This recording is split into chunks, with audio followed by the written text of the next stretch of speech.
Today is the very auspicious day. We are assembled here to listen a learned person who is not only famous in India, but he is so much famous in outside India also. He is no other than the Professor Ajit Kumar Behura. Now he presently is working as the head of department philosophy in the Dhanbad IIT. So I am requesting Professor Behera to present his learned speech. Professor Behera.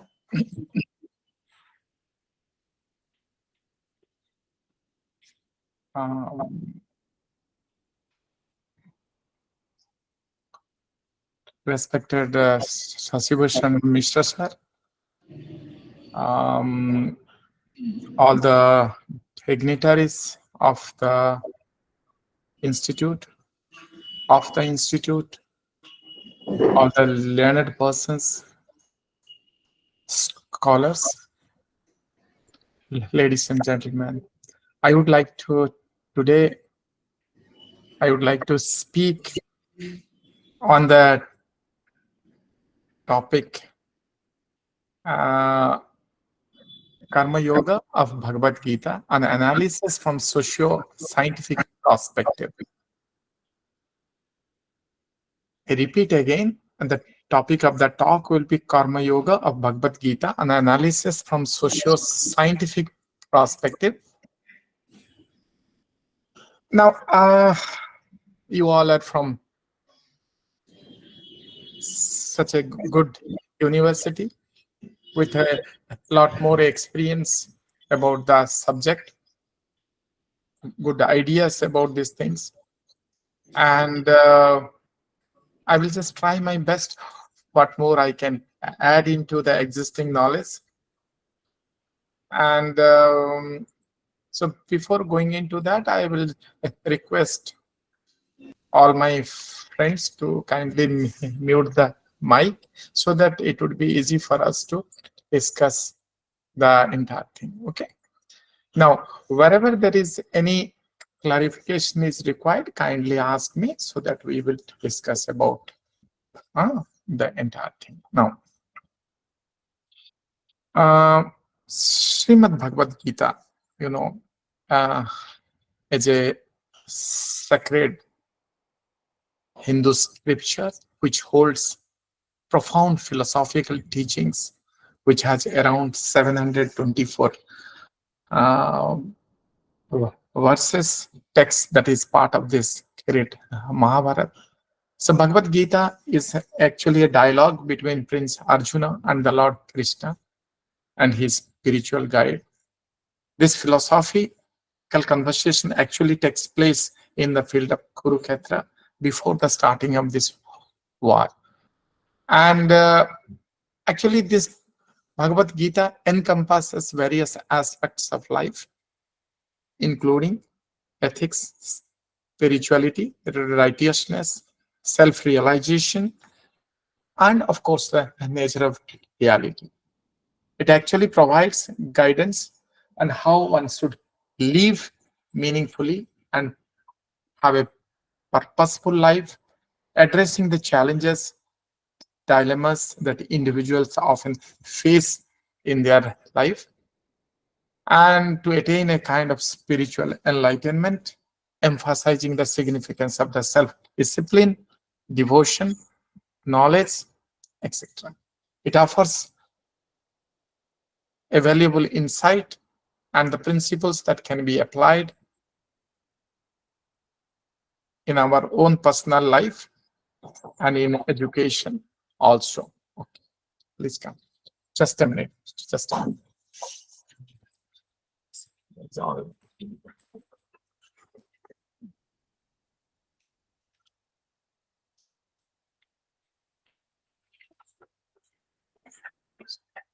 Thank you.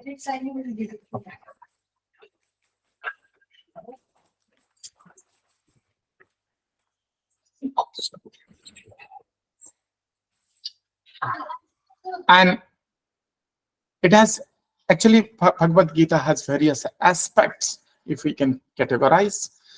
It has metaphysical, axiological, even epistemological aspects. The metaphysical concepts presented in the Gita discusses about the nature of the self, the universe, and the supreme reality.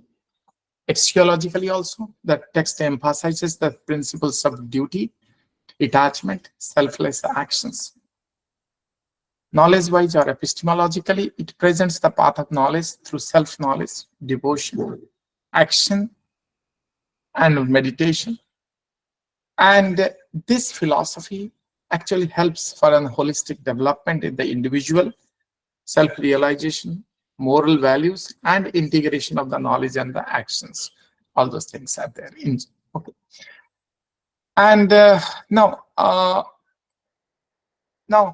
what is this philosophy and how the Karma Yoga is important is something what we are going to study from a socio-scientific perspective. Now, so Bhagavad Gita actually stands as a beacon of wisdom, as we have discussed, and it reveals across the cultures and the centuries for its profound teaching that transcends these boundaries of time, culture, and the creed. It is useful everywhere, any culture, anyone, irrespective of their religion. If he follows that, he thinks he can realize what a profound book it is. At the heart of this sacred scripture lies the concept of Karma Yoga, a path of selfless actions and the service to resonate deeply within the human spirit. In a world characterized by the rapid globalization, interconnectedness, these principles of Karma Yoga offers an invaluable guidance for navigating these complexities of this modern life with grace and purpose. By eliminating the selfless, and detachment from the fruits of our actions, individuals can transcend the limits of ego and cultivate these mindsets of generosity, compassion, and empathy. In embodying the spirits of Karma Yoga, we recognize the inherent unity that binds us together as human beings and indeed part of the greater cosmic tapestry. This recognition inspires us to act with integrity, kindness, and respect towards all the beings, fostering a more harmonious and compassionate world for the present and the future generations. So let us embark on this journey together, drawing wisdoms from these timeless teachings of Bhagavad Gita, applying them to create a more just, equitable, interconnected global community. And let us see how this Karma Yoga is there, or the principles of Karma Yoga, and its use in our life. Consider the role of, now let us give an example, okay? And take into consideration the role of a teacher in a school.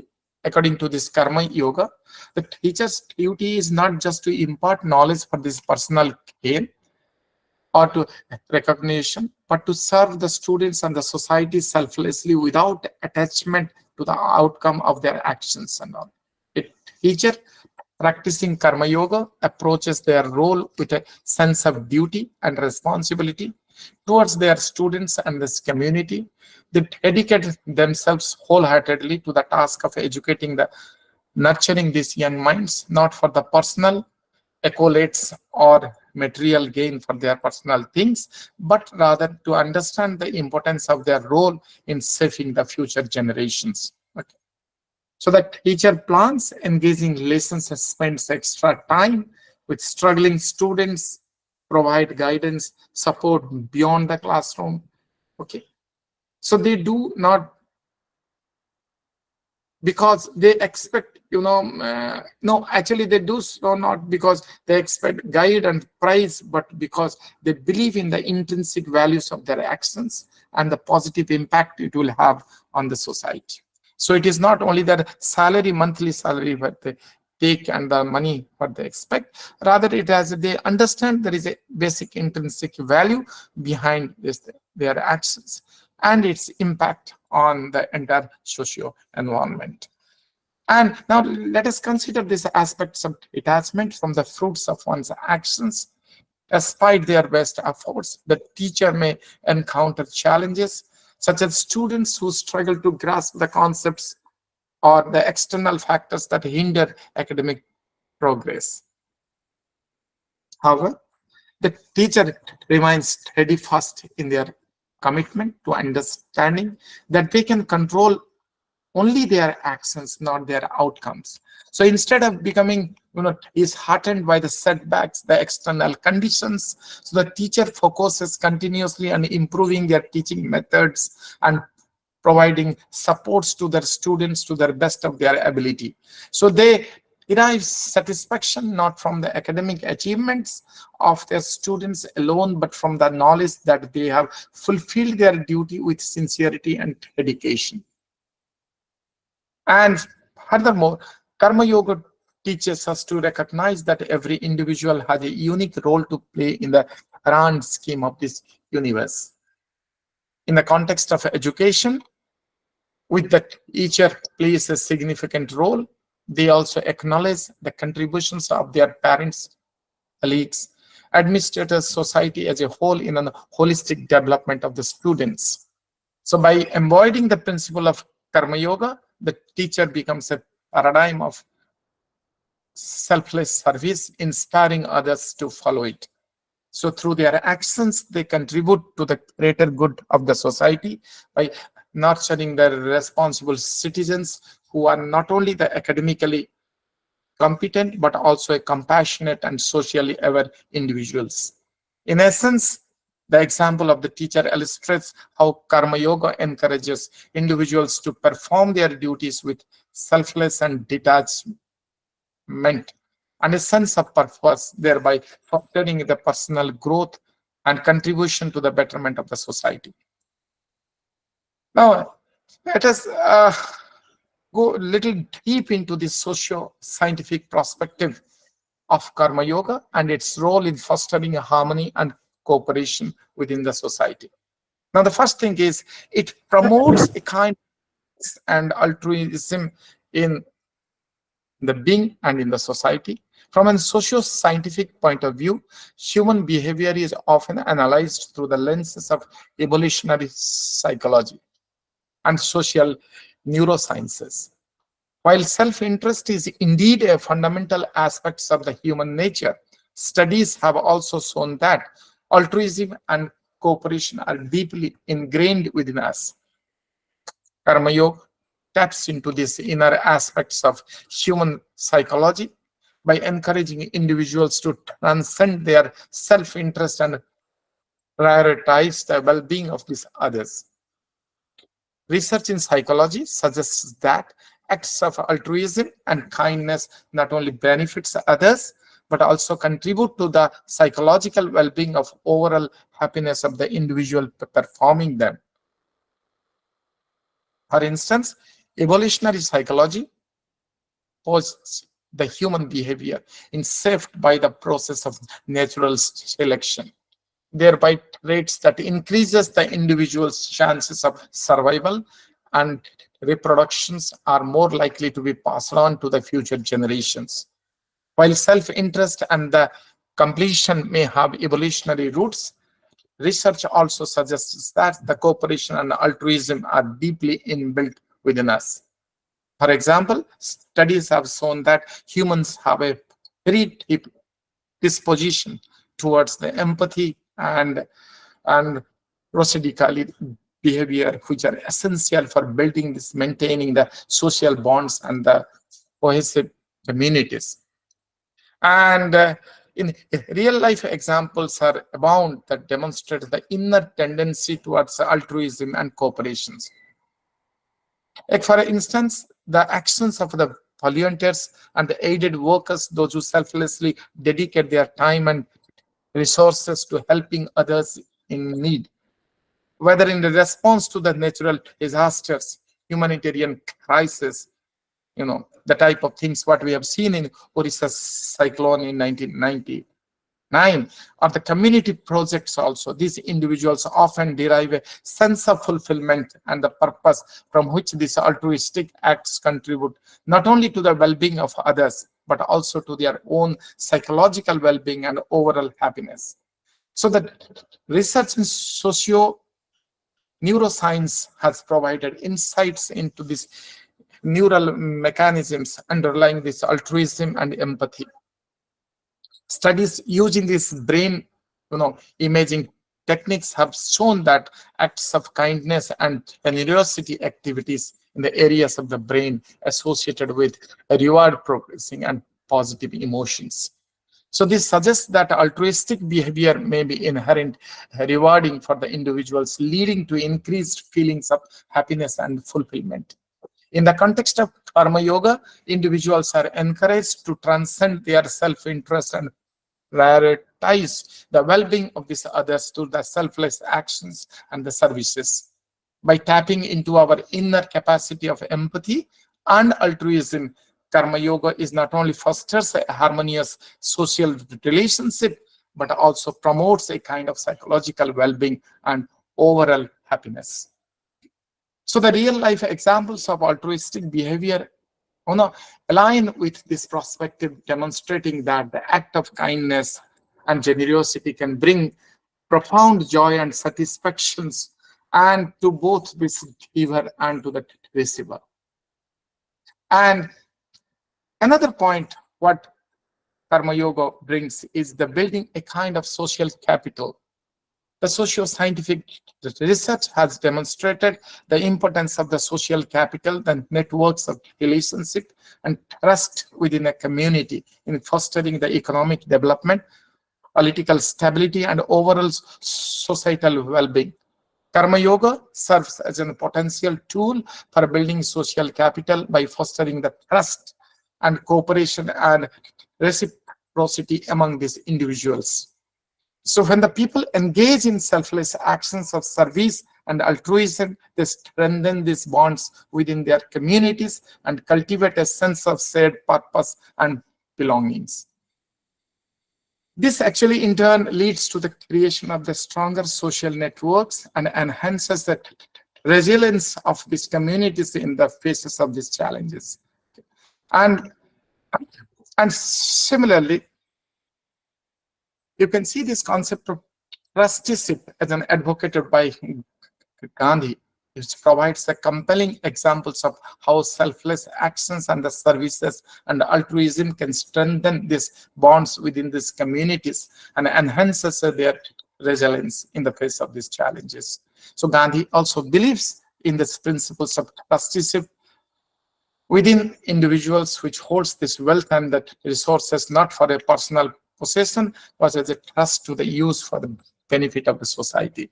So Gandhian ideas of trusteeship is deeply rooted in the philosophy of Karma Yoga, where these individuals are encouraged to transcend their self-interest and prioritize the well-being of the others. By practicing this trusteeship, the individuals contribute to the welfare of their community and cultivate a sense of shared purpose and belongings. An example from Gandhiji's life that illustrates these principles of trusteeship in his approach to economic equality and social justice. Gandhi believes that wealth and resources should be distributed, equitably among all the members of the society. And there's those who possess wealth have a moral obligation to use it for the upliftment of this lesser fortunate. So Gandhi himself embodied these principles of trusteeship by living a simple and frugal lifestyle, despite having this means to live more luxuriously.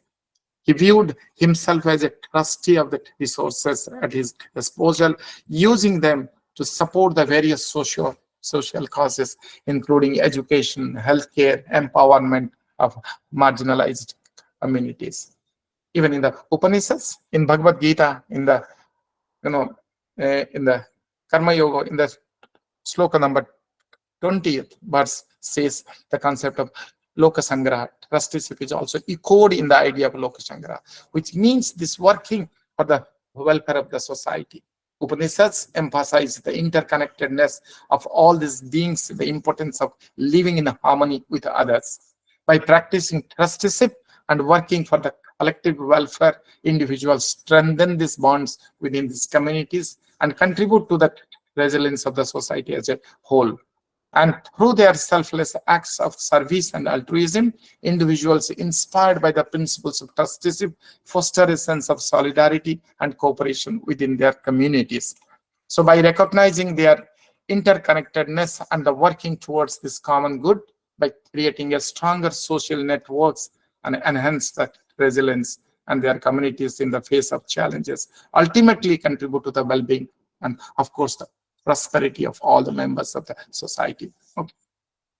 Now, Karma Yoga also addresses the social inequalities. In today's world, the social economic disparities continues to pose significant challenges to the social incoherence and the stability. Karma Yoga offers a paradigm shift is how to perceive and address these social inequalities by emphasizing the importance of this empathy, compassion, social responsibility. Karma Yoga actually encourages individuals to actively engage in efforts to elevate the sufferings and promote equality. So from the volunteering at the local charities to advocating for a systematic change, Karma Yogis work towards creating a more just and inclusive society where everyone has an opportunity to thrive. So an example from Indian classic epics that illustrates how the principles of Karma Yoga is addressed in the social inequalities and be found in the character of the Lord Rama from this Ramayana. Lord Rama, the protagonist of this epic Ramayana, exemplifies these qualities of empathy, compassion, social responsibility throughout this journey. One notable instance occurs during his exile in the forest, where he encounters various beings from the different walks of life, including sages, animals, and the tribal communities. During his exile, Lord Rama demonstrates a deep sense of empathy and compassion towards the beings regardless of their social status, even background. He listens to the grievances of this and the oppressed and the marginalized, offers help, support them to their need, and treat being with kindness and respect. One significant example is the Lord Rama's interaction with the Sabari, the elderly tribal woman who was waiting patiently for years to meet him. So, despite her low social status, Lord Rama received Sabari with kindness and compassion, acknowledging her devotion and offering her with the blessings. So, so through this encounters, Lord Rama demonstrates that social status or the background should not be barrier to compassion and empathy, and that everyone deserves to be treated as with dignity and respect. And furthermore, Lord Rama's commitments, okay, to uphold this dharma means righteousness, and the justice throughout this Ramayana exemplifies his dedication to the social responsibility. He takes decisive actions to protect the rights of the oppressed, uphold the rules of the law, and ensure the well-being of all the beings under his care. Through the character of Lord Rama, Ramayana teaches an importance of empathy, compassion, and social responsibility in addressing the social inequalities by embodying the principles of Karma Yoga. Individuals can follow Lord Rama's examples, actively engaging in the efforts to elevate the suffering and create a more just, inclusive society for all. And you can also find similar things in the, in Charles Dickens, classical novel, A Tale of these Two Cities, and all. You can find, how the character of Hidness Caltron undergoes profound transformations and embodying these principles of empathy and compassion and social responsibility.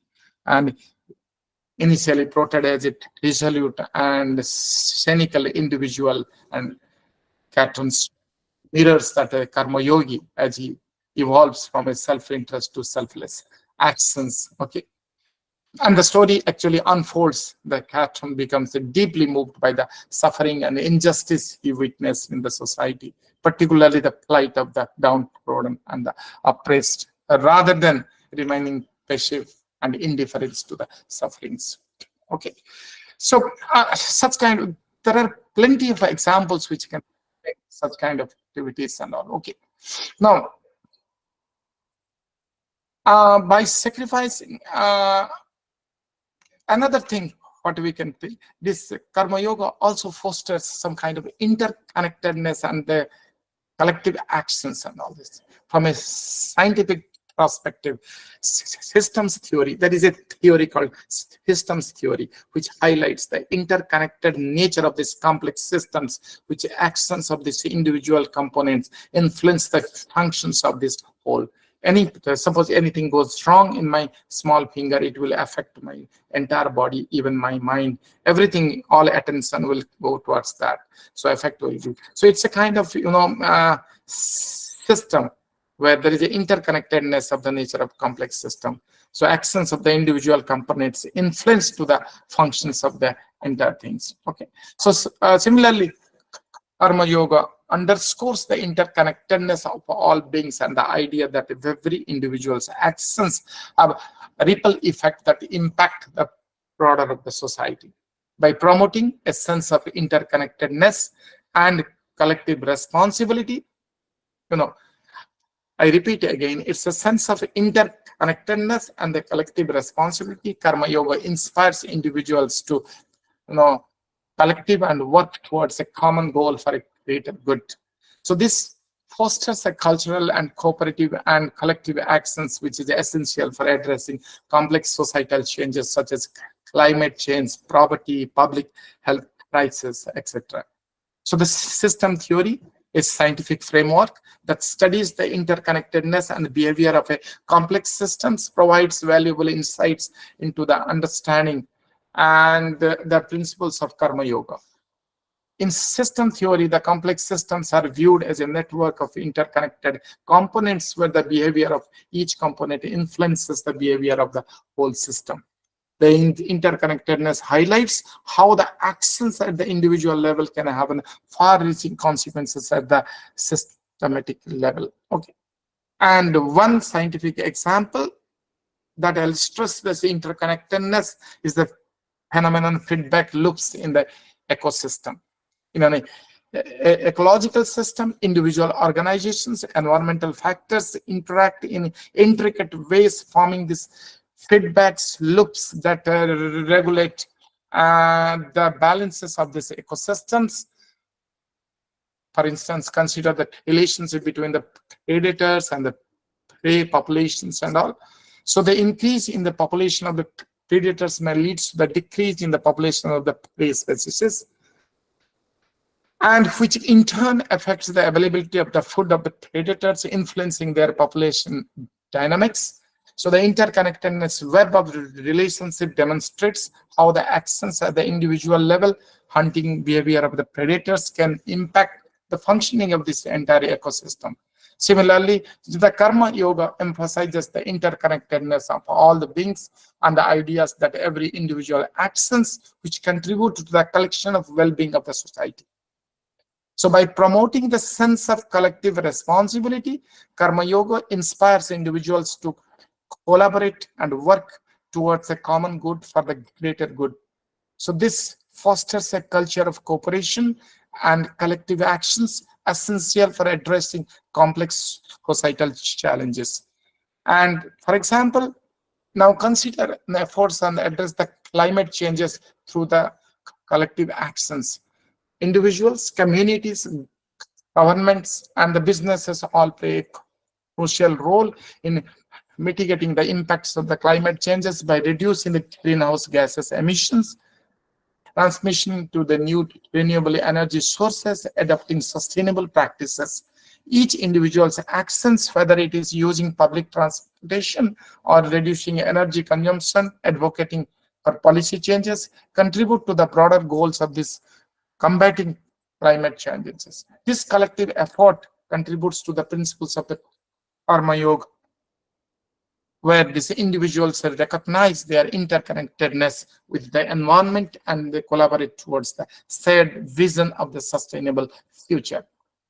Similarly, in addressing poverty and the public health crisis, collective actions is essential for implementing the effective solutions and creating a kind of positive societal change by fostering a sense of interconnectedness and collective responsibility.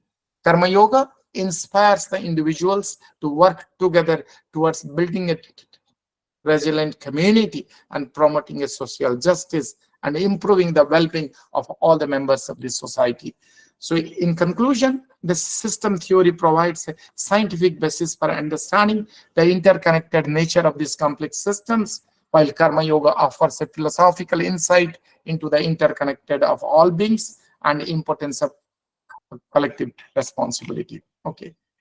In conclusion, from the socio-scientific perspective, Karma Yoga offers a valuable insights into the human behavior and societal dynamics. By promoting the selfless and altruism and interconnectedness, Karma Yoga serves as a guiding principle for fostering harmony, cooperation, and social cohesion within the society.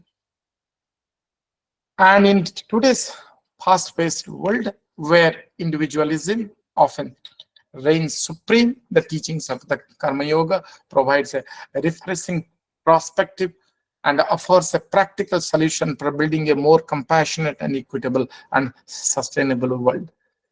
Now, let us consider, elaborate further on the concept of another thing which is there in Karma Yoga, the Niskama Karma. Niskama Karma within the framework of this Karma Yoga. And the first point is this: it is shifting focus from outcome to the process. Okay. From the outcome, from the end, from the consequentialistic approach to a process. Okay, the process of things. In this world where the success is often measured by tangible outcomes and rewards, each and everything is measured in terms of tangible things and the rewards. The concept of Niskama Karma challenges us to shift our perspectives. Instead of fixing on the end of the result, Karma Yoga encourages us to focus on the process of action itself, not at the end outcome, rather on the process itself or the action itself, which shifts its focus, allows us to fully immerse ourselves in the present moment, encouraging wholeheartedly in our tasks without being preoccupied with the future outcome. So by embracing the process, we can experience a sense of joy and satisfaction in the act of doing, irrespective of these eventual outcomes and all. We are not interested in the outcomes. Rather, the way we do our actions the best, we perform our things best, we are not bothering such kind of things. Okay.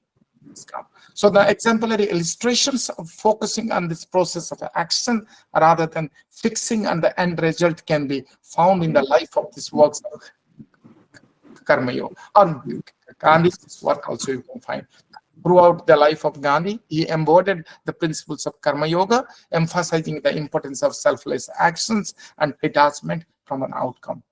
One of the most iconic examples of this approach seen in his leadership of India's freedom struggle in the independence from British roots and all these things. So Gandhi understood an achievement of independence for India was a long and arduous journey, fought with challenges and the setbacks. Rather than becoming fixed on the end of the goals of attaining his freedom, Gandhi emphasized the importance of this process of nonviolent resilience and the civil disobedience as a means to achieve that goal. Gandhi actually encouraged Indians to engage in an act of non-violence protests, such as boycotts, strikes, peaceful marches to challenge the British rule, demonstrate independence, beliefs in the transformative power of these actions, not just achieving political liberation, but in installing a sense of dignity, self-respect, unity among the Indian people. And throughout the struggle of independence, Gandhi urged his followers to focus on the process of non-violence resistance, regardless of the immediate outcome. Again, I repeat it, it is the process of non-violent resistance is more important than regardless of the immediate outcome. So therefore, the entire, nonviolence, education took so much time. He emphasized the importance of this maintaining a kind of moral dignity or moral integrity even in the face of the adversity, and encourages the individuals to find a satisfaction and fulfillment in the acts of standing for justice and the truth. Despite facing numerous obstacles, experiences, setbacks among the way, Gandhi remained steadfast in his commitment to the process of non-violent resistance, and in the end, the unwavering commitment to the process of non-violent resistance, the instrumental in India's eventual independence in 1947. This example serves a powerful testament for transformative potential, focusing on the process of action, Karmayogah, rather than fixating at the end result, achieving a meaningful and lasting changes. And another point is detachment from the success and the failure. Niskama karma teaches us to detach ourselves from these fruits of our actions, whether they leads to success or failures in a world driven by these achievements and the competitions. This concept actually offers some kind of liberation from the anxiety, stress, and the fear of failure that often accompany any pursuit of success. So by relinquishing this attachment to outcome, we feel free, or rather we free ourselves from these burdens of expectations and allows ourselves to act with a greater spontaneity and creativity. So this detachment enables us to approach the challenges with resilience and equanimity, and knowing that our worth is not defined by external measures of success. The same thing, for example, of Yudhishthir from this Mahabharata illustrates the concept of relinquishing this attachment to outcomes and embracing the detachment to approach to challenges with resilience and equanimity. Throughout the epic, despite facing numerous trials and tribulations, one such instances which occurs during the gambling matches in the courts of Hastinapur, where this Yudhishthir loses. Just a minute. I'll just kindly.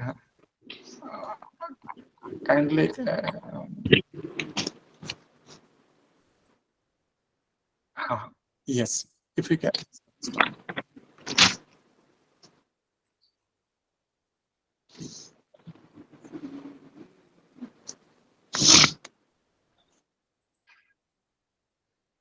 And just kindly just mute Lakshmi Priyaji. Yes, that would be good. Thank you.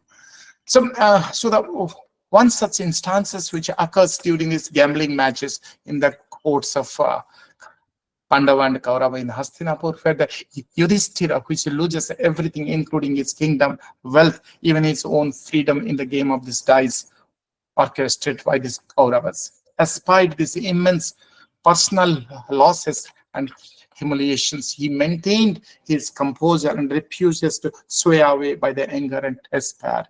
Instead, Yudhishthira demonstrates a profound detachment from the outcome of this game, and recognizing that his worth is not defined by the external measures of success or failure, he remains steadfast in his principles and the values, refusing to compromise his integrity for the sake of these worldly gains. Despite being exiled to the forest for 13 years and enduring various trials and tribulations, Yudhishthira remains steadfast in his commitment to righteousness and justice. His detachment allows him to focus on his duties and responsibilities as a leader, as a protector of dharma, rather than being consumed by the bitterness of or resentment towards his adversaries. So another point of these things is that the finding fulfillment in giving. At its core, Niskama Karma encourages us to find the fulfillment in its act of giving itself rather than in what we receive in return. This notion challenges and perceive this mindset of this transactional relationship where giving is often conditional, often receiving something in exchange. Most of our daily lives, we have like this. When we give something, we always expect something else has to be written to us. So this notion challenges a kind of, pervasive mindsets, that kind of transactional relationships where giving is often conditional upon receiving something in exchange. So by practicing a kind of selfless actions, we cultivate a sense of generosity, compassion, empathy towards the other. We derive joy and fulfillment from the simple act of contributing to the well-being of others, giving to others without expecting anything in return. In doing so, we tap into the deeper sources of happiness and meaning that transcends these material rewards. An example from the Upanishads that exemplifies the cultivation of generosity, compassion, and empathy, and through selfless action, is the story of the Shvetagatu from this Chandogya Upanishad. Shvetagatu, a young arrogant Brahmin, is sent by his father to study under the sage to gain this knowledge beyond his current understanding. So despite his initial pride, Shvetagatu undergoes a transformation journey and under the guidance of the sage Talaka. So during his time with the sage, Shvetagatu learns about the importance of the selfless actions, compassion towards the others. In one particular incident, the sage instructs Shvetagatu to water a barren tree and reports back to him what he sees. Shvetagatu beautifully waters the tree for several days, and eventually lush green leaves sprouts from these previously barren branches. Upon witnessing the transformation of this tree, Shvetagatu realizes the profound lessons imparted by the sage. He understands that just as the tree was reviving through his selfless acts of watering, individuals too can experience a kind of rejuvenation and growth through the act of kindness and compassion towards the others. And through this experience, the Shvetagatu cultivates a sense of generosity, compassion, empathy towards all the beings. He learned and derived joy and fulfillment from the simple act of contributing to the well-being of others without expecting anything in return. Okay. Now,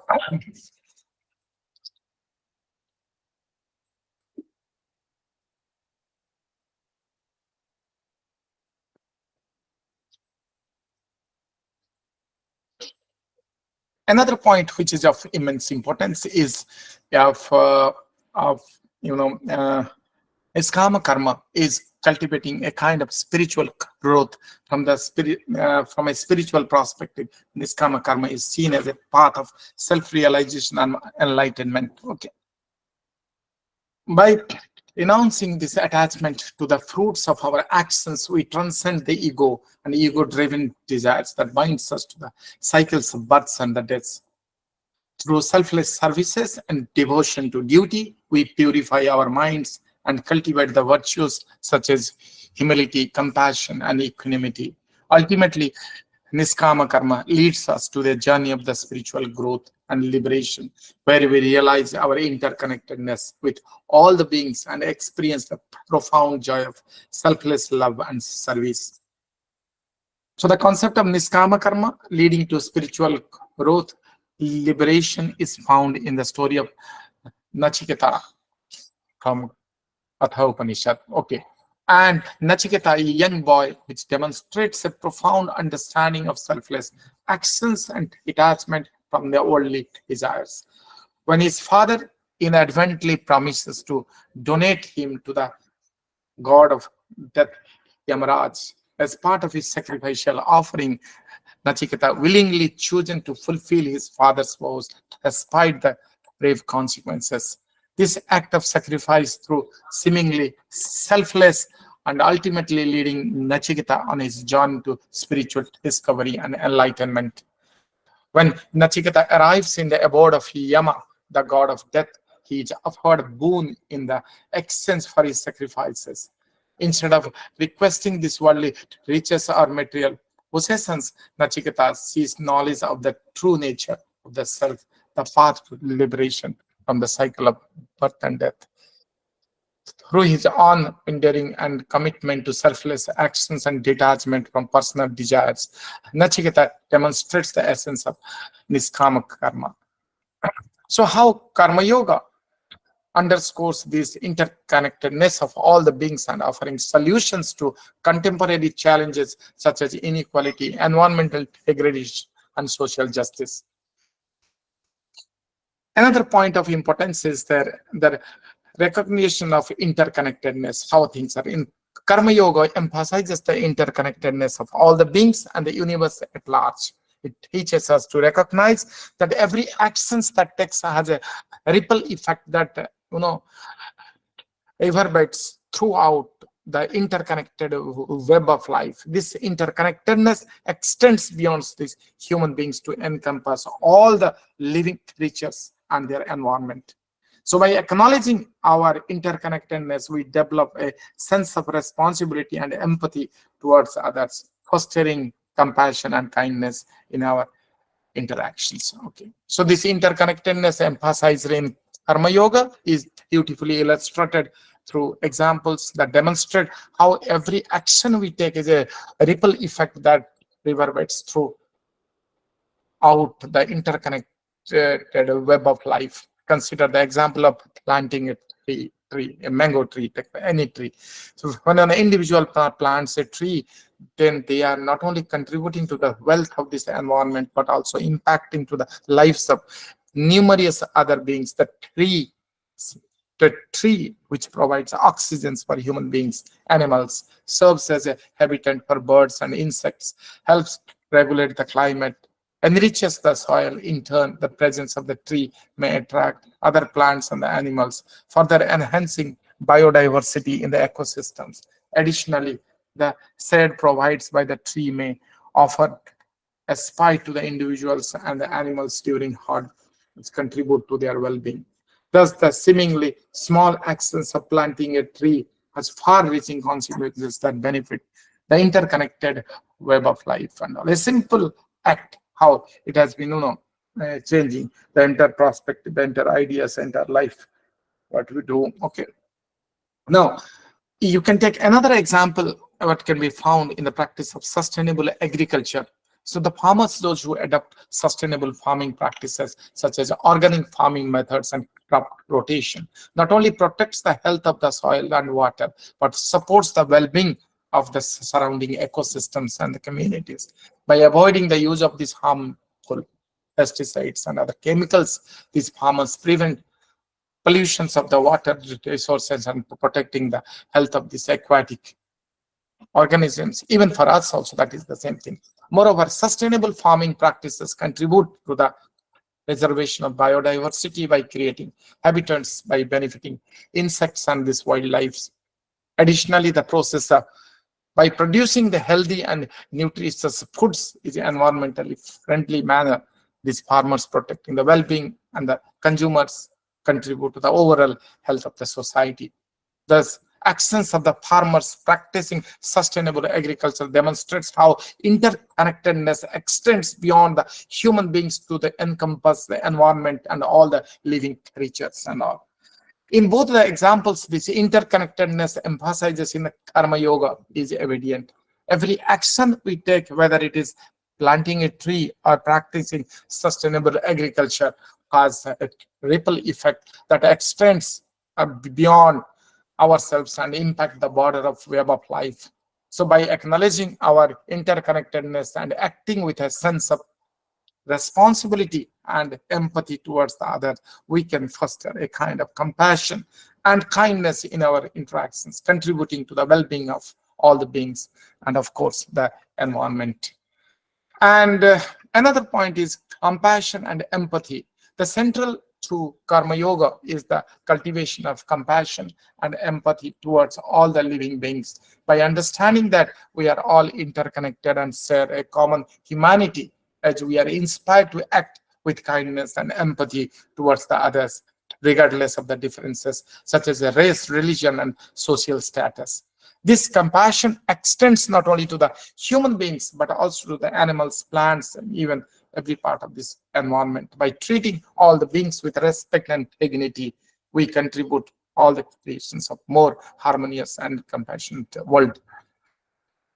Of course, we also address through inequalities these things in a world of plagued by inequality. Karma-yoga offers a kind of roadmap for building a more equitable society by recognizing the inherent worth and dignity of every individual, regardless of their socio-economic status. Karma-yoga promotes social justice and inclusivity. And it encourages us to challenge the systems of oppression and privilege and work towards creating a society where everyone has the equal opportunity and thrive. Through acts of service and advocacy, Karma Yoga striving to uplift the marginalized, empowered, those who are not disenfranchised by creating a more just and equitable world for all. One of the central theme, if you see Aurobindo's theories also, Aurobindo's interpretation of the Bhagavad Gita, it is the idea of Karma Yoga as the path of the social transformations and justice. In his commentary on his Gita, Sri Aurobindo emphasizes that the importance of the action is performed in the spirit of selfless and dedication to the greater good. An example from Aurobindo's interpretation of this Gita illustrates this perspective in his commentary on the chapter 2 on the Sankhya Yoga, verse number 47, where the Lord Krishna says, you have the right to perform your duty, but you are not entitled to the fruits of your actions. And okay, Aurobindo emphasizes that individuals should focus on performing their duties without attachment to the personal gain.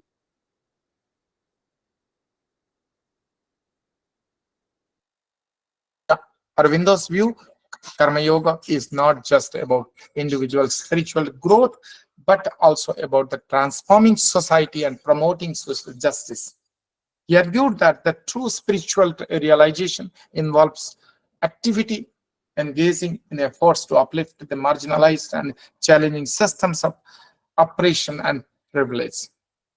And for example, Aurobindo himself was deeply involved in the Indian independence and movement, advocated for social and political reforms aimed at achieving equality and justice for all the members of the society. He believed that Karma Yoga provides a framework for social activism, advocacy, where individuals could work towards creating a more just and equitable society through their actions.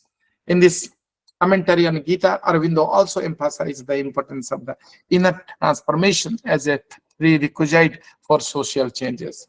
He argues that individuals must cultivate qualities such as compassion, empathy, selflessness in order to effectively address the social injustice and inequality. Overall, Aurobindo's interpretation of the Bhagavad Gita highlights the transformative potential of this Karma Yoga in performing social justice and inclusivity. By recognizing the inherent worth and the dignity of every individual and working towards creating a more equitable society, Karma Yoga can contribute in building a world where everyone has the equal opportunity to thrive. And another point which will be of immense importance in this present context is that environmental stewardship.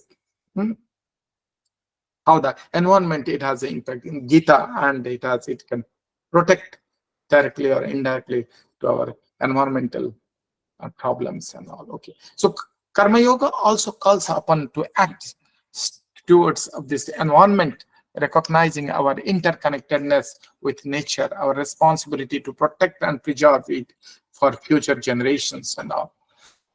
And in a world grappling with environmental degradation and climate change, Karma Yoga offers a holistic approach to sustainability that goes beyond mere conservation efforts. By practicing mindful consumption and reducing our ecological footprints and advocating for policies that promotes a kind of environmental sustainability, we can mitigate the adverse effects of this human activity on the planet and ensure a healthier and more sustainable future for all of us, for all beings.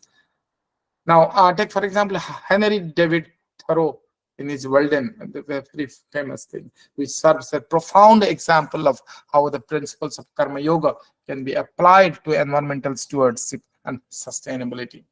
In the Walden, Thoreau chronicles his 2 years of experiment of living in a simple and a sufficient life in a small cabin near Walden Pond, immersed in nature. 2 years he has stayed and he has experimented on those things. And Thoreau's experiences that Walden Pond exemplifies the principles of Karma Yoga in environmental stewardship. He emphasized the interconnectedness between the humans and the nature, recognizing that our well-being is immediately tied to the health of this environment. Thoreau writes extensively about this beauty and the vitality of the nature world, urging readers to cultivate a deep sense of reverence and respect for nature. Throughout this world, Thoreau advocates for mindful consumption and sustainable living practices. He embraces a kind of minimalistic lifestyle, eschewing material possessions and all, and consumerism in favor of simplicity and self-sufficiency. Thoreau grew his own food, gathers these wild berries and the nuts, and builds his own furniture, and demonstrating how individuals can reduce their ecological footprint and live in harmony with nature. And Henry Thoreau's reflections on this importance of preserving these wilderness areas also resonate with the principles of Karma Yoga. He argues that the wild places serves as a sanctuaries for spiritual reward and the self-discovery, and advocates for their protection against the encroachment of human development. Thoreau's advocacy for environmental conservation reflects a deep sense of responsibility and towards the future generations, recognizing that our actions today will impact the well-being of those who come after us. So in Walden, Thoreau's commitments to environmental stewardship, sustainability, embodies a holistic approach to Karma Yoga. Actually, Karma Yoga provides a profound framework for addressing the contemporary challenges such as inequality, environmental degradation, social injustice by recognizing our interconnectedness with all the beings and acting with compassion and empathy. We can build a more equitable and sustainable world where every individual and every creature can thrive. Okay. And so through selfless service and commitment to the social environmental justice, Karma Yoga offers a kind of roadmap for creating a broader and more hopeful future for generations to come. Am I audible, or is there any problem in listening? Any doubt or something, so that we will continue again? No, sir, please continue. Please continue. You are audible. We are enjoying. We are enjoying a lot. All right. Hindi में बोलना थोड़ा सा problem हो जाएगा, उड़िया तो थोड़ा बोल देंगे, इंग्लिश तो हिंदी में अभी आप बोल सकते हैं, नो प्रॉब्लम. हाँ, थोड़ा सिंपल इंग्लिश में बोल देंगे. हाँ, ठीक है.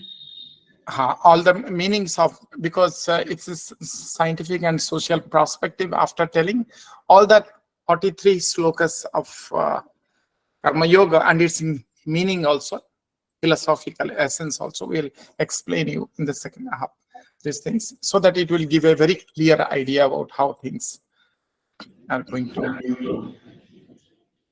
And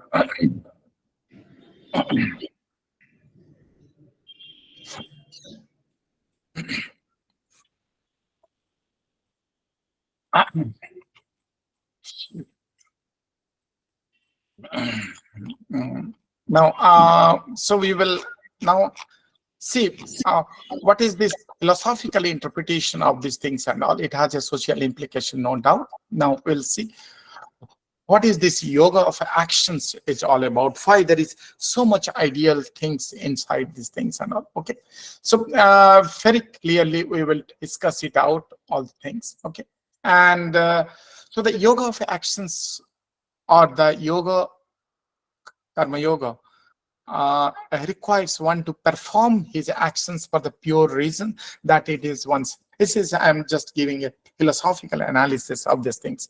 So the yoga of the actions actually needs or requires one of the to perform the actions for the pure reason that is one's duty, not for any kind of fruit or getting anything in the return, or rather it's the pure reason and without thinking of the outcome of that action. It is like helping an elderly person because it is one's duty, not because of the elderly person might help you or give you back, get elected to some kind of um, position or some kind of job, or rather it is just you are helping for the sake of helping again. And in the words of Gita, you can see, you can have the claim over your actions alone, never on the fruits of the action, and never live for the fruits of the actions or attach yourself to the inactions. So, you know, Lord was speaking to Arjuna, "Oh Dhananjaya, perform your actions, being firm in yoga, having abandoned to attachments, and be impartial to success and failures. For this equanimity is called yoga." Okay.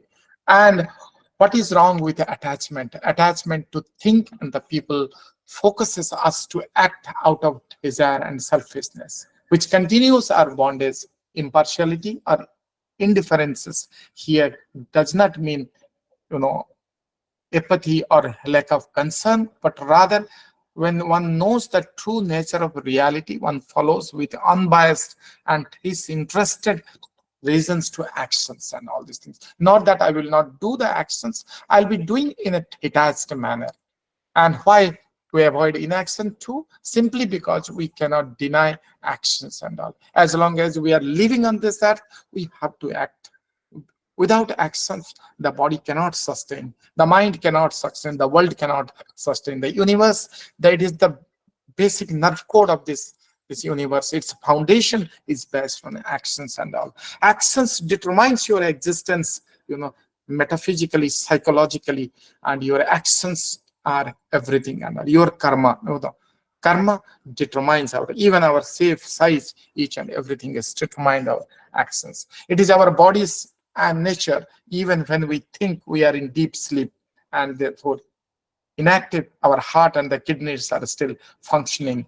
And when Arjuna was asking to Lord Krishna, which one is better, the yoga of knowledge and denunciation of, or that is the denunciation of action, or the yoga of action, Krishna clarifies that while both delivers the same outcome, his performance is for the yoga of action, because enunciation is hard to attain without the yoga of actions and all.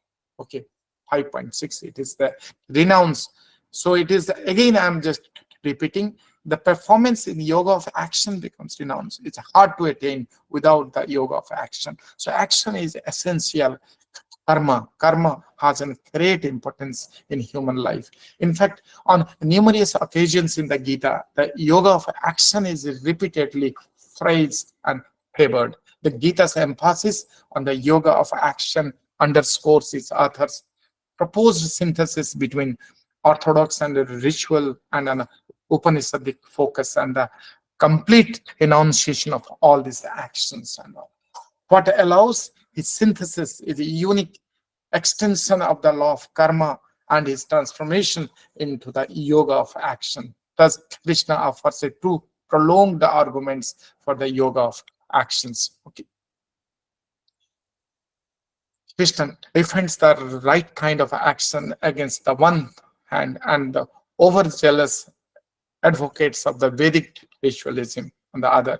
The propounders of this doctrine that all the acts should be given up. This argument is at once simple and the complex, and because he finds causes to propose that action is both necessary and unproductive of rebirth complex, because of the attempts to hold on the orthodoxy of the social actions while revolutionizing it from within, and at the same time to demolish the heterodoxy of reunion and the price without discarding the values within him. In spite of all its seemingly simplicity of the goal of non-attached actions presents a paradox to philosophers. The Gita appears inconsistent since on the one hand it recommends non-attached actions because they ultimately deliver us from bondage, but it also wants us to perform our actions without any desire for the goal or outcome. Now, if I quote Arindam Chakravarti, one of the writers, which clarifies that Gita and the Immanuel Kant's, who has written the deontological ethics, can both be taken to ask us not to act for the sake of happiness or ultimate deliverance, but to act from the duty for being worthy of happiness or with the hope but not desire for it. Okay. And still, if the Gita is asking us to perform actions without desire, then that is the psychology of such actions, especially given our ordinary understanding of voluntary actions as originating in the desires or intentions. Is Gita asking to renounce and hence refrain from the actions altogether? As noted previously, the Gita clearly rejects this reading, not only because complete renunciation of action is impossible given the nature of this physical universe that includes psychophysical complex of this human body, but also because the Gita seems to argue the prescribed actions should be performed for the maintenance of the social order and stability. Thus, the Gita does not ask us to renounce action, but only our attachment to the fruits of such actions has to be renounced. This allows the Gita to maintain this position in a theorization of agency and using its metaphysics of the gunas. In this behavioral analysis of these actions, agency itself is theorized away. Thus, Gita argues the causes of the action is never an independent human being, but it always the prakriti, the material world as a whole, for which any individual person is an arbitrary subsection. So the teleological view of action as initiated and owned by individual is a mistake. Okay. Another dimension of this metaphysics is realizing the determinism that follows from the prakriti, because no one indeed can exist even for a moment without performing action. For everyone is helplessly made to act by the gunas, all those three gunas. They act inside and they are out of prakriti. Action is inevitable because it is the material nature of the prakriti that acts through the power of the past actions, which compels the future actions as a result. But in this metaphysics, one might argue, lies the problems of psychology. The fact that the Purusha or the self, the Atman, is argued to be the unchanging and unchangeable makes it impossible for it to participate in this machinery of action. In laying out the steps of practicing the yoga of the actions, the Gita requires us to make the intellect or the buddhi or the unitary and the concentrated usually. But since the entire mental complex, including the intellect, operates within the domain of prakriti for the Gita, if prakriti governs the actions and the actions that Arjuna will do, then it must also govern whether or not we will do these actions without attachment. Okay. And so Arjuna has a little control over this attachment to actions as actions themselves. Thus, in spite of the emphasis on this Gita placed on the yoga of non-attachment actions, the only way out is to realize that our mental states, internal tune of our experience is like our actions. Absolutely none of our business. However, this deterministic clause is by no means the only or the most preferred reading over the commentators of the scholars of the Gita. So Abhinavagupta actually 20 or the 10th century commentators from the Kashmiri Saivat editions emphasized that instead of, adopting the sharp dualism between Prakriti and Purusha, so that determinism that follows, there is a way to resolve the impasse between the Prakriti determinism and voluntary actions. Whether everything is driven by the Prakriti or we have something that we wish to do certain actions from ourselves. So by choosing to offer one's action to something other than the one, to Krishna, one who is able to attain this dual consciousness of Krishna as the timeless and the Brahman as well as the actor with the world creator of Dharma. So furthermore, Abhinav Gupta, actually he says, as parts of Shiva, the says is Shiva's freedom and the power to self-determinism and all these things. Okay. So the possibility of this reading also follows from the fact that, Krishna contains that Prakriti and Purusha are the two aspects of this nature, not two irreducible categories. Okay, so this is one thing I always, okay. So another thing is this chapter 3, this Karma-yoga, introduces action, concludes that Krishna articulating in detail the characteristics of a person whose mind is firmly established in yoga.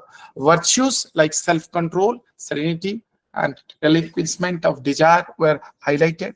Arjuna's opening questions in the chapter 3 assumes that these virtues are inherently cultivated through knowledge, and thus asks, if that is the case, then why is Krishna asking him to engage in the violent actions? This is the main question in the 3rd chapter of killing his near and dear ones. In response, Lord Krishna clarifies that the nature of this yoga of action. More specially, he outlines the sources of the actions and considers the viability of actionlessness and the relation between action and attachment, between the agency and individuality, and in the process, the grammar of selfless and non-selfish action done as pure sacrifice, or action performed without attachment is explained. So Lord Krishna also emphasized that virtues like self-control and relinquishment of desire are essential aspects of attributes that promotes the self-realization and thereby enabling selfless actions and all. Okay. Now, so this is the entire gist and all these things. So the 43 slokas are extremely important. Now we'll see that how it moves these 43. So the first sloka, okay, Arjuna Uvacha, okay. So, O Janardana, if you consider knowledge to be the superior to actions, then, oh handsome haired one, why do you enjoin me to this violent actions and all? If you are thinking knowledge is so important, why you are doing? This is the first sloka of the 3rd chapter.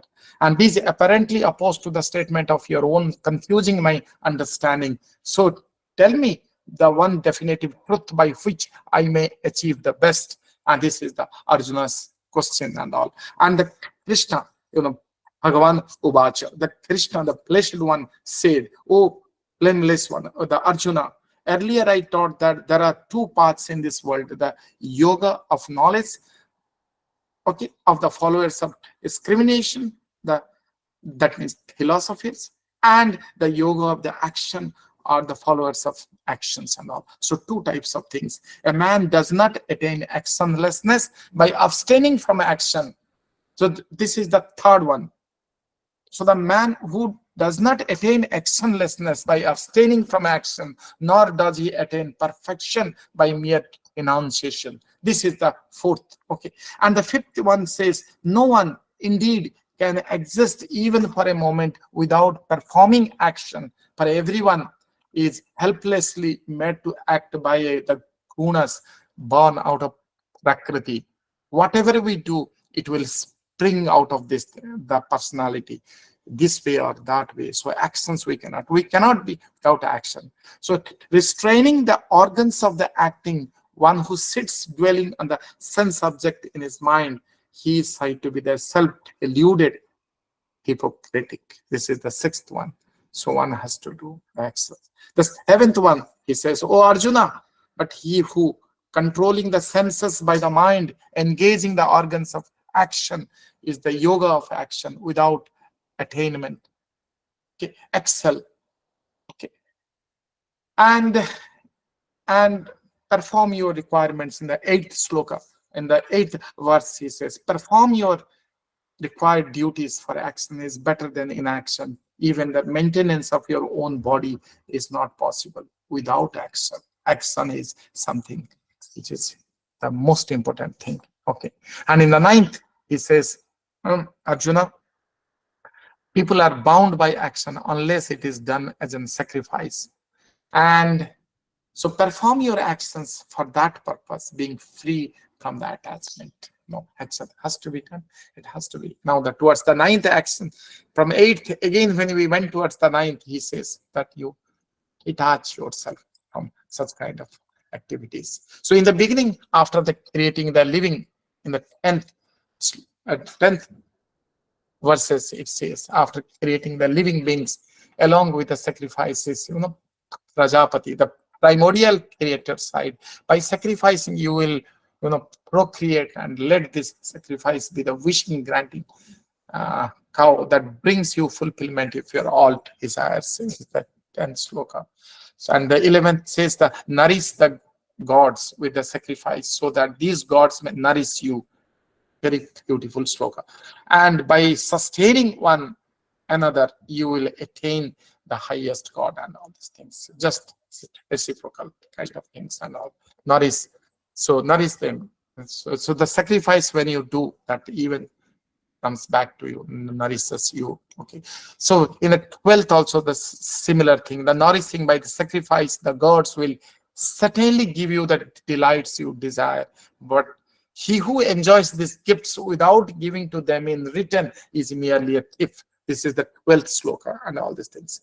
So most of the greediness and all these things, acquiring things without giving back to the divine, is a thief. It is the 12th sloka. So that righteous one, the who eats the remnants of the sacrifices, offering to the Lord, and all everything is belong, the freed from all the sins, but he unrighteous, who prepares the foods for themselves alone, greedy, selfish, and eats the food of the sin. This is the 13th sloka. The 14th says the creatures come into the being from food. Food arises. Food arises from the rain. Rain comes from the sacrifices, and it is the sacrifice which originates in the actions and all. It is the sacrifice. The importance of the sacrifices is mentioned and discussed in the 14th sloka. So in the 15th, know what the action arises from Brahmanas, while so the Brahman springs from the imperishables. Therefore, all pervading Brahman is ever established in the sacrifice, the role of the sacrifice, the importance of the sacrifice. In the 15th sloka, it is there. In the 16th and 17th, it says, Arjuna, he who does not follow this world, the field, thus sets revolving, is sinful, delighting in the sense he lives in vain. But the man who finds delight in the 17th sloka is the self. Light is the self alone, is satisfied in the self, and who finds contentment only in the self. For him, there is nothing more to be done on all these things. He is a realized soul. He's a realized one in the 17th. Neither has any profit to gain in this life from the actions he has done, and from the actions he has not done. Does his purpose depends on any other features. 18th sloka. And the 19th sloka follows. So therefore, always perform any action that must be done without any attachment. For by performing action without attachment, a person achieves the highest. Hey Arjuna, you have to do perform your actions without any attachment. That is the goal of life. The similar things, the Loka Sangraha, he has spoken in the 20th sloka, and about the Janaka and the other people attained perfection by action alone. So, moreover, recognizing the needs, even for the welfare of the world, you must perform actions and all these things. 20th sloka. Look, so actions are important and all. Whatever a great man does, the very same is also done by the others. So whatever stands, he sets, the world follows it, is the 21st. In the 22nd verse, it is written, there is no action in the three worlds that I must do. O son of, means Arjuna, nor is there anything left to be attained, yet I still continue. That the Lord was telling to Arjuna, okay, there is nothing in this world. I am the omnipotent, omnipresent, the highest reality. Everything is possible for me. I can wish anything I want, I can do on this earth. Still, from the morning to evening, okay, I do action and all. Okay. Still, I continue these actions and all. Even I being the highest, means Lord Krishna says, I being the, Lord of the entire universe, still I am continue my actions and all. Okay, this is the 22nd. In the 23rd also, it's a continuation of that. But if I did not always engage in actions ceaselessly, Arjuna, the man would follow my path, and that every turn and all these things. Even after telling so much thing about the actions, people do not follow about the actions and all. So has to follow. So Krishna becomes a, everlasting. It's a lifelong example following which one? 23 number. And the 24th sloka, he says, those worlds will collapse if I do not perform actions. Now you understand the foundation of the world is not material. Even the spiritual worlds also, everything is actions. So those worlds will collapse if I do not perform action. I would be the agent of this confusion in the society, would destroy these beings and all. Action is everything. And the right kind of action, attached action. Hence, it is the 24th is more important. As the ignorant, in the 25th, he says, as the ignorant act with the attachment to actions and all. So the wise should act, but without any attachment for the welfare of the whole world. Okay. Okay. Welfare of the whole world. For everyone. 25th sloka is most important. Okay. So in the 26th also extension of that, let the wise man not cause confusion in the minds of the ignorant man who are attached by action. By acting with a discipline, let the wise brings them to the enjoy all these actions and all. Okay. So here lies the wise one and the normal persons. And so in the 27th also, actions are in every case performed by the gunas of prakriti, or gunas, three gunas and all. But he who minds is deluded by the sense of I, thinks I am the agent and all. This is the most confusing illusion things and all. We think I am doing the actions. It is not I am doing. It is the propelling, the gunas are throwing things, propelling things, making us do the actions and all. In 28th sloka, he says, O Arjuna, O mighty armed Arjuna, he who knows the truth about the separation of the self from both the gunas and their actions, knowing that gunas act on gunas remains unattached. This is the Sankhya philosophy. Entire 28th, it is there. It is the separation of Prakriti and Purusha, Chitta, Vritti, Nirodha. Okay, similar things which are there. So the 29th, it is written, those deluded by the gunas of Prakriti are attached to their actions. A man of perfect knowledge should not disturb those dull man of imperfect knowledge. 29th. So surrounding all the actions to me, okay, or rather surrendering all the actions to me and focusing your mind on the Supreme Self, Sarvadhamam Paritijamam, and freed from the longing and possessiveness, delivered from the fever, fight the battle and all these things. Leave everything to me, surrender all things. It is you are doing for me that is more important. The 30th sloka. 31st, those who constantly follow this doctrine of mind, trusting it without complaining, are the liberated from the bondages of the action. But how he has explained these things. And those who constantly follow this doctrine of mind, trusting it without complaining, are also liberated from this bondage of these actions. 31, 32, 32nd says, those who find fault and do not follow my doctrine and know them to be deluded about all the knowledge, doomed and becomes mindless. In the 33, he says, even a wise person acts in accordance with his own nature, and creatures follow their own nature. What will restrain the accomplishment? Now look how beautifully he has explained these things and all in the wise. So in the 34th aphorism or 34th verse, it is written, the attraction and the hatred of each senses are located in the object of that sense experience. One must not come under the control of these two, for both indeed are enemies lurking on his path. It's okay. So one must be away from those things. So once one dharma done imperfectly is better than performing one's dharma well. So better to die in one's own dharma. Okay, swadharma or another's dharma is perilous and all. Paradharmam bhaya. Okay, so so this is the 35th sloka, which is very common. Often people saying about this sloka. Now, in the 36th sloka, Arjuna was asking, when what impels a person to commit sin? Why one commits sin, even involuntarily, if he compels by the forces? Oh, Vaishnava, he was asking, okay, to Lord Krishna. Lord Krishna is also called Vaishnava.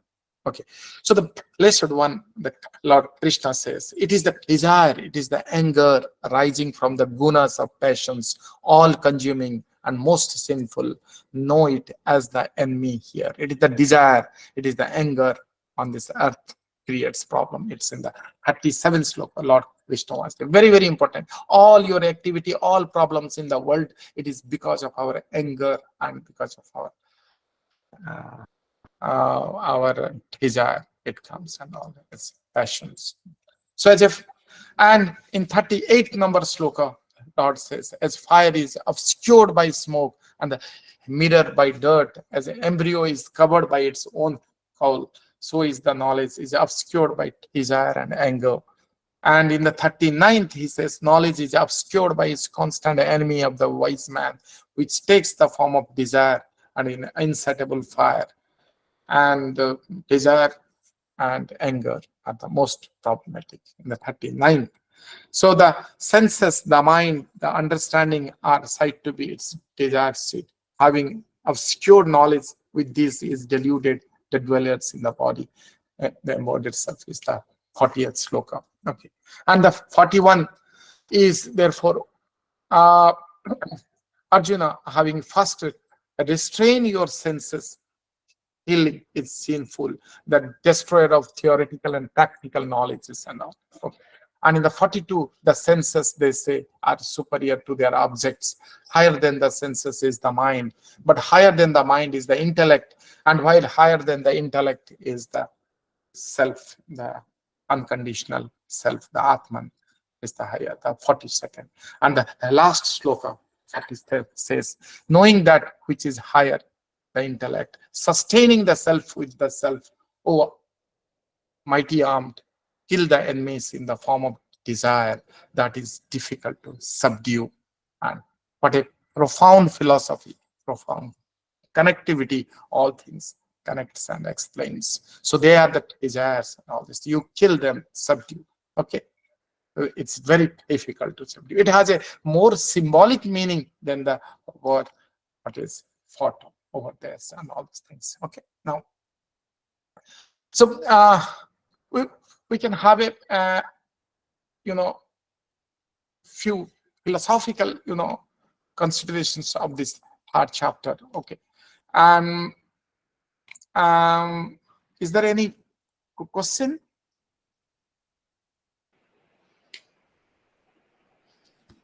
Or पूछना चाहते हैं sir को तो पूछ सकते हैं अभी. If they want, they can do it. Otherwise, we will continue discussion also.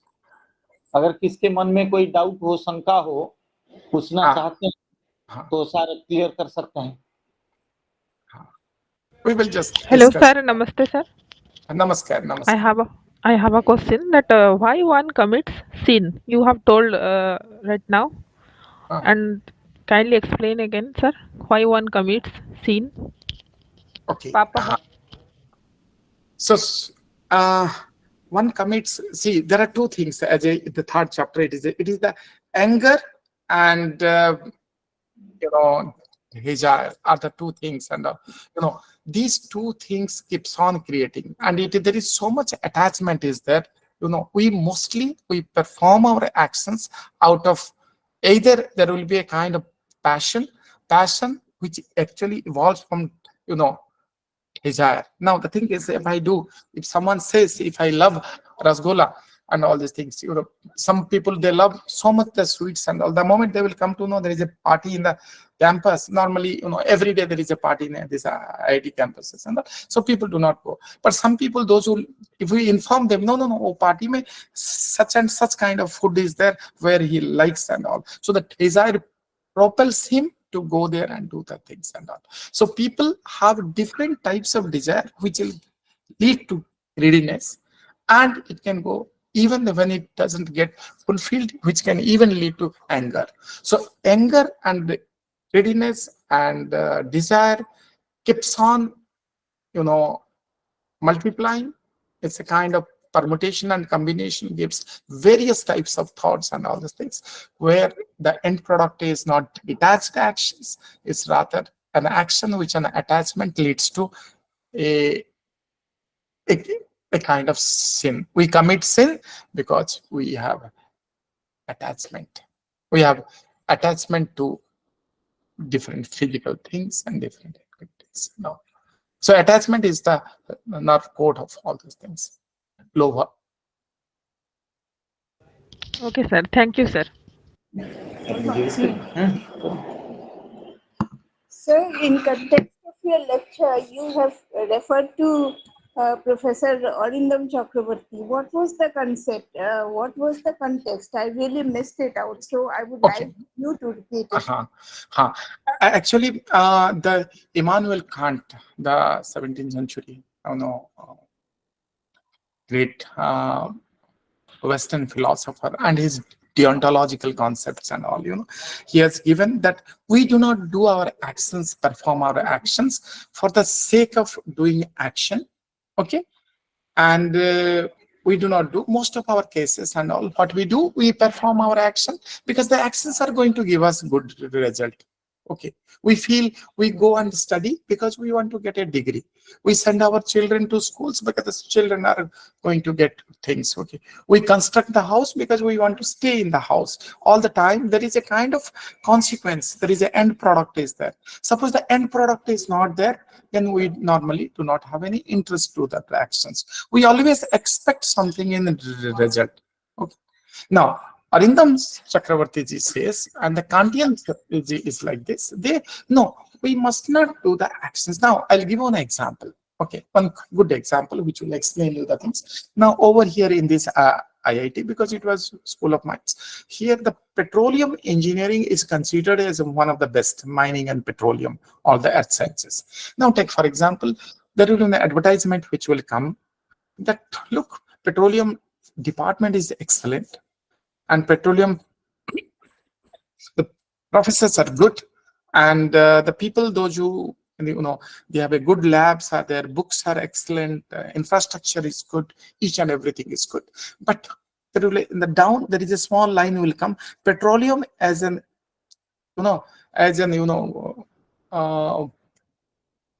mineral got over from the earth. वो अर्थ से खत्म हो गया पेट्रोलियम, so नौकरी नहीं मिलेगा, you won't get a job. And do you think anyone is going to study petroleum engineering after doing their IIT JEE? IIT pass करके कोई पढ़ेगा? कोई नहीं पढ़ेगा, क्योंकि because petroleum is over, there are no jobs, the end product is not there. Why should we study petroleum? Okay, so So we study, so it shows most of our people, what we do our actions because the end product, we expect that certain things has to come in the end. Okay. Immanuel Kant says, as per Arindam Chakravartiji's things and all, he says, Immanuel Kant's theory is that we must not do action by looking at the end product and all these things. Rather, we should think deontologically.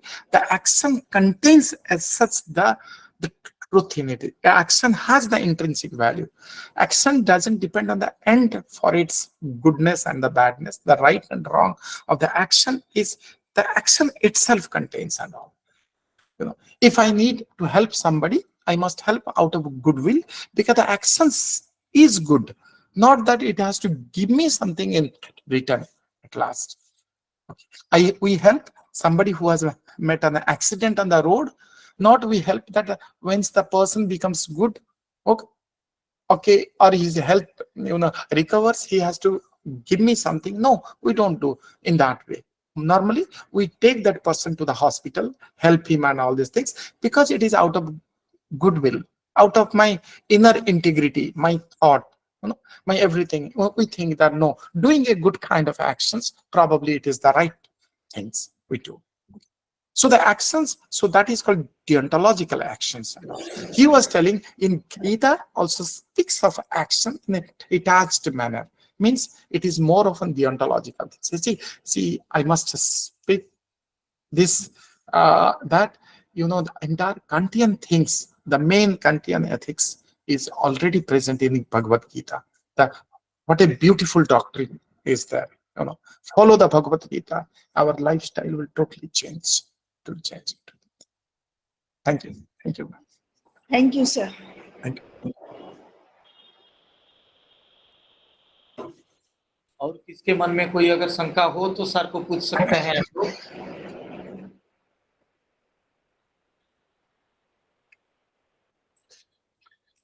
Sir एक चीज sir मेरे मन में से एक शंका है sir, माने हाँ सर, ये माने ना पढ़ने के कारण है जो जो अभी आप जो बताए हैं, जो जो शैविज्म व शैव भाव को लेके यस, जो टीका किया गया है भगवद गीता का, उसी में क्या एकदम शिव परक है ना विष्णु परक है? थोड़ा कंसेप्ट के विषय में पूछ रहा हूँ। नहीं, I understand these things and now. No, this was actually this Abhinav Gupta's interpretation. Okay. Abhinav Gupta has, he is because Prakriti and Purusha concept is there. Okay. And he was speaking these things in that case. So therefore I was explaining. Okay. It is the Prakritic determinism and voluntary actions, whether everything is determined, whether even if we don't want, the action will automatically come, or it is voluntary, whether we have a freedom to choose the type of actions what we wanted to do. Okay, and it is the by choosing to offer one's actions by something other than oneself, okay, to Brahman or to Krishna, or when one is able to attain this dual consciousness of Krishna, timeless Brahman, so this concept, it is Saivites also say that way. But what I personally feel in our actions, whatever we do, it is in the larger, broad paradigm and the framework. Things are fixed, things are more deterministic, but inside there is some kind of freedom is there, a little bit freedom, maybe the lower level, and we can do it. But ultimately it is the Prakriti, it is the gunas which propel us, and for action and all. We feel that we are doing the actions. It is depending on our own conditioning, our attachment. The Prakriti throws us the type of actions what we will be doing. So it is not we are doing, we always do that. If there is any good work, we shall, yes, hum kiye. Actually, it is not hum. It is the situation and everything. Many other factors in behind are responsible for such kind of actions. Okay. Thank you.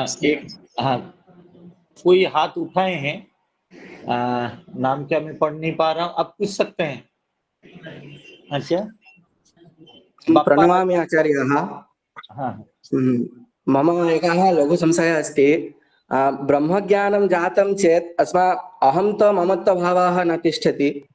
भगवतः तु ब्रह्मज्ञानं जातं, तथापि तत्र भगवद्गीतायाम् 18 अध्याये उक्तं, श्रीकृष्णः कथयति सर्वधर्मान् परित्यज्य ममेकं शरणं व्रज, अहं त्वा सर्वपापेभ्यो मोक्षयिष्यामि मा शुच। अहं तो भावः अपि अस्ति, अत्र ममत्व भावः अपि अस्ति, तर्हि भगवतः ब्रह्मज्ञानं न जातं वा? Okay. Anyway, probably 50% of the things I understood. If it's, someone can a little bit tell these things in English or Hindi, it would be a little better for me to understand. हाँ, ये शांति बोल देता है आपको प्रश्न का answer. हाँ, yes, please. भगवान ने पहले बोला कि जो अहंता और ममता से वर्जित है वही मुक्त है। ये तो पहले से ही भगवान बोल चुके हैं। और लास्ट जो अध्याय है मुक्त संन्यास योग 18 अध्याय, उसमें भगवान अंत में जाके बोला कि सर्वधर्मान् परित्यज्य मामेकं शरणं भज। Means one should shelter. No problem. I'm understanding. Yes. इसलिए उसका प्रश्न है कि भगवान अपने से आपने बोला कि मेरे को ही शरण में आ जाओ, इसमें भगवान के ही जो अहंता का प्रकाश मिला है उधर से, इसका समाधान क्या है? भगवान का मोक्ष नहीं हुआ क्या? यही।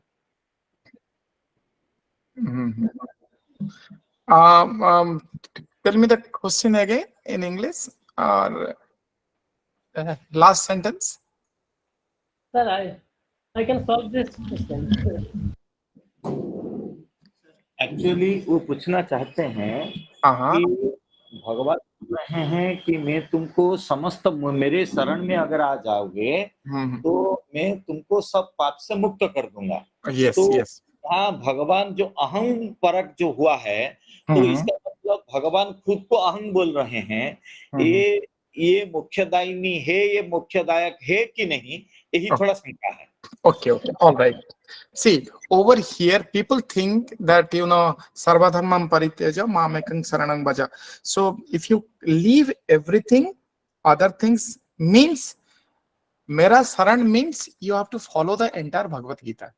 All the 18 chapters, whatever is written, Bhagavan is not telling that you follow. More, mera saran means you have to follow all the things, all the principles, doctrines, whatever is written in Bhagavad Gita is the truth. It is not, saran means not going to the feet. It is a symbolic way. In some of the pictures it has shown that Lord Krishna is there and Arjuna is there. It is, saran means the following, that all the doctrines, all the principles, the rules and the regulations, whatever the Bhagavad Gita says. So that is called, and it is the cosmic principle itself will work out to save you and give you that liberation. Okay, so the concept of liberation, what we really understand in a normal way of life, it is not. See, the Ramakrishna says, see the Parabrahman, even the gods also cannot understand what is called Parabrahman. It's because we are at the level of there is a dimensional problem is there. It's a different operation in a multi different dimension altogether. What we cannot understand, all those things. So Lord says it is the cosmic principle itself will take out, because everything is enumerated in Bhagavad Gita. Okay, so mera saran mein aa jao means you follow the Gita, okay, the total Gita. And he was telling all the principles of Gita, anyone follows, it will automatically take you to liberation in that it has manner. So that is the essence of these things. Okay. And he is personified for Arjuna. different thing. But the thing is, he cannot deny that all the 18 chapters, more than 700 slokas, whatever he spoke, he cannot, he says all those things has to be followed. These are the essence of human life, existence, and the entire world's foundation about these things. Thank you. Is that okay? और किसके मन में कोई अगर शंका हो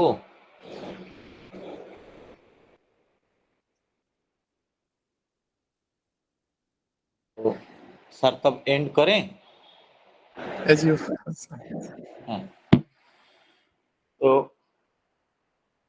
आज हम लोगों को प्रोफेसर अजित कुमार बेहुरा सर के द्वारा एक दिव्य भव्य आलोचना का साक्षात्कार हम सबने किए। यही साक्षात्कार कराने के लिए सर्वप्रथम हम हमारे विश्वविद्यालय के आदरणीय कुलपति साहब आचार्य श्रीनिवास बरखेड़ी जी को सत सत प्रणाम करते हैं महाविद्यालय परिवार की ओर से, क्योंकि उनका आशीर्वाद से ही हम लोग यही वर्कशॉप कर पा रहे हैं। और हम लोगों के जो रजिस्ट्रार साहब हैं आदरणीय प्रोफेसर मुरली जी, उनको भी सत सत नमन करते हैं। और हमारा महाविद्यालय परिवार के जो अभिभावक हैं प्रोफेसर सुब्रमण्यम शर्मा जी, प्रबंधन समिति के अध्यक्ष हैं, उनके सौजन्य से, उनके आशीर्वाद से जो हम लोग आज इसको कर पा रहे हैं, उनकी इसके लिए भी उनको भी सत सत नमन करते हैं। और सर्वोपरि जो साक्षात भगीरथ तुल्य ये गीता ज्ञान को हम लोगों के सामने ले आने का बीड़ा उठाए हैं, वो है हमारा आदरणीय प्राचार्य प्रोफेसर सोमेश कुमार मिश्रा जी। उनको भी महाविद्यालय परिवार की ओर से हम लोग सत सत नमन करते हैं। और आज हम लोगों के साथ जो वक्ता के रूप में उपस्थित हुए हैं, केवल भारत में नहीं अपितु अमेरिका आदि देश में जो भारत का, भारतीय दर्शन का यथार्थ रूप में प्रसार करने वाले हैं प्रोफेसर अजित कुमार बेहुरा साहब हैं।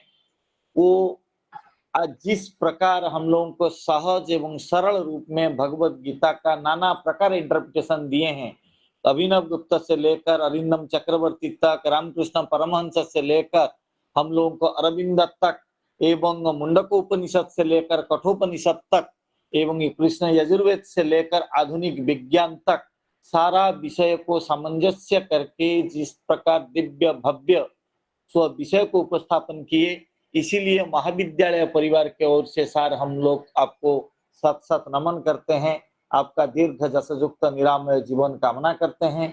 महाविद्यालय परिवार आपको इन फ्यूचर इस तरह का हर प्रकार का कार्यक्रम में सम्मिलित होने का आशा आपसे हम लोग रखते हैं। इसीलिए पूरा कार्यक्रम में हम लोग एंजॉय किया आपको, इसीलिए बार बार महाविद्यालय परिवार की ओर से हम लोग आपको धन्यवाद और प्रणाम ज्ञापन करते हैं। और सर्वोपरि जो जिसके लिए जो पार्टिसिपेंट्स के लिए ये सभा है, वो लोग भी आज एंजॉय किए। एंजॉय तब होता है, किसी ग्रंथ का महत्व तब प्रकटित होता है जब वो ग्रंथ के ऊपर ज्यादा टीका टिप्पणी हो, तब वो ग्रंथ का महत्व प्रकटित होता है। उसी प्रकार वही लेक्चर व वही भाषण का महत्व तब प्रकटित होता है जब वही भाषण के ऊपर दो चार प्रश्न हो। अगर प्रश्न ना हो, इसका अर्थ है कोई समझता नहीं है, कैसे बस खत्म हो जाए इसी उद्देश्य में लोग रहते हैं। लेकिन सर आपके भाषण के बाद इतना प्रश्न आया, इतने प्रश्न आने का मतलब यही था कि आपको लोग इतना एंजॉय किए पार्टिसिपेंट्स, इसीलिए पार्टिसिपेंट्स को भी जो जो प्रश्न किए सबको भी महाविद्यालय परिवार की ओर से हम यथायोग्य स्नेह संभाषण ज्ञापन करते हैं। इस प्रकार हम लोग फिर मिलेंगे नेक्स्ट सेशन में 2:30 बजे। तो तब तक हम लोगों का जो मध्याह्न भोजन विरति है। और सर्वोपरि और एक चीज अगर ना बोलूं तो वो ये हो जाएगा, इस कार्यक्रम का जो यथार्थ संचालक हैं, जो रात दिन एक करके जो संचालन कर रहे हैं, वो हमारे अग्रज हैं, इस महाविद्यालय के अन्यतम स्तंभ हैं, वो हैं आदरणीय डॉक्टर स्वदेश रंजन घोषाल साहब। तो उनको अगर धन्यवाद ना दिया जाए तो उनको धन्य करके हम बात देना भी नहीं चाहते हैं। वो ऐसे ही धन्य है और हम लोगों के साथ हैं, और उनके लिए ही आज इतना बड़ा कार्यक्रम हो पाया। और वो इतना रात दिन एक करके लगे हैं, इसीलिए उनको भी धन्यवाद देते हैं। और उनके साथ उनका जो पूरा टीम, शांति, लोकनाथ, ये राजेश्वर जी, अपराधी, समादा एंड पूरा एंटायर सीताराम फैमिली, सबको हम धन्यवाद देते हैं।